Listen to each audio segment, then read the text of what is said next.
விஜய் தலைமையில் தமிழக வெற்றிக் கழகத்தின் சிறப்பு பொதுக்குழு கூட்டம் 2000க்கும் மேற்பட்டோருக்கு அழைப்பு விடுக்கப்பட்டிருப்பதாக தகவல் கிடைத்திருக்கிறது. இது பற்றிய மேலும் விவரங்களை எமது செய்தியாளர் ராஜேஷ் விவரிக்க கேட்கலாம். வணக்கம் ராஜேஷ், விவரம். தனலட்சுமி, வணக்கம். செங்கல்பட்டு மாவட்டம் மாமல்லபுரத்தில் தமிழக வெற்றி கழகத்தினுடைய இந்த சிறப்பு பொதுக்குழு கூட்டம் என்பது அக்கட்சியினுடைய தலைவர் நடிகர் விஜய் அவர்கள் தலைமையில் இன்னும் சற்று நேரத்தில் தொடங்கும் என எதிர்பார்க்கப்படுகிறது. தமிழக வெற்றி கழகத்தை பொறுத்தவரைக்குமே செப்டம்பர் 27 அந்த கரூர் கூட்ட நெரிசலில் சிக்கி 41 பேர் பலியான சம்பவத்தை அடுத்து அவர்களுடைய அந்த கட்சியினுடைய செயல்பாடுகளில் சில சுணக்கங்கள் இருந்தது.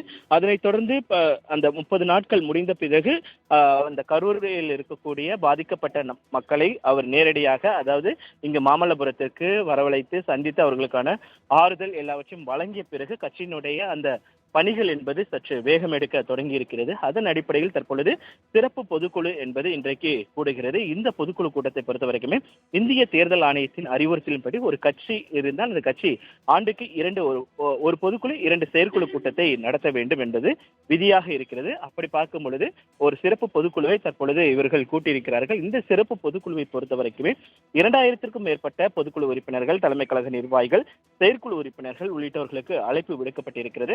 அந்த அழைப்பின்படி ஒவ்வொருவருக்குமே மாவட்ட செயலாளர் மூலமாக அந்த பொதுக்குழு கடிதம் என்பது வழங்கப்பட்டிருக்கிறது. அந்த கடிதத்தை பொறுத்த வரைக்குமே அந்த கடிதத்தில் அவர்களுடைய புகைப்படங்கள் இருக்கிறது. அந்த புகைப்படங்களின் அடிப்படையில் அங்கு இருக்கக்கூடிய பாதுகாவலர்கள் அவர்களை அந்த ஐடி கார்டை பரிசோதனை செய்த பின்பு அவர்களை உள்ளே அனுப்பக்கூடிய அந்த சூழல் என்பது இருக்கிறது. தமிழக வெற்றி கழகத்தை பொறுத்த வரைக்குமே தொடர்ச்சியாக பல்வேறு நடவடிக்கைகளை அவர்கள் மேற்கொண்டு வந்தாலும் இங்கு அனைத்து பாதுகாப்பு ஏற்பாடுகள் என்பது செய்யப்பட்டிருந்தாலும் அதே நேரத்தில் தமிழக வெற்றி கழகத்தின் சார்பாக வைக்கப்பட்டிருந்த பேனர்கள், அந்த சாலையின் ஓரம் அந்த விடுதியின் எதிரே வைக்கப்பட்டிருந்த பேனர்கள் எல்லாம் அகற்றி இருக்கிறார்கள் காவல்துறை.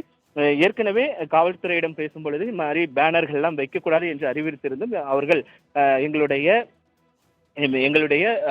விதிகளை மீறி அவர்கள் பேனர் வைத்ததால் அதை நாங்கள் அகற்றி இருக்கிறோம் என்று தெரிவித்திருக்கிறார்கள். அதே போல இவ்வளவு கொடிதான் வைக்க வேண்டும் என்று ஏற்கனவே விதிகள் இருக்கிறது.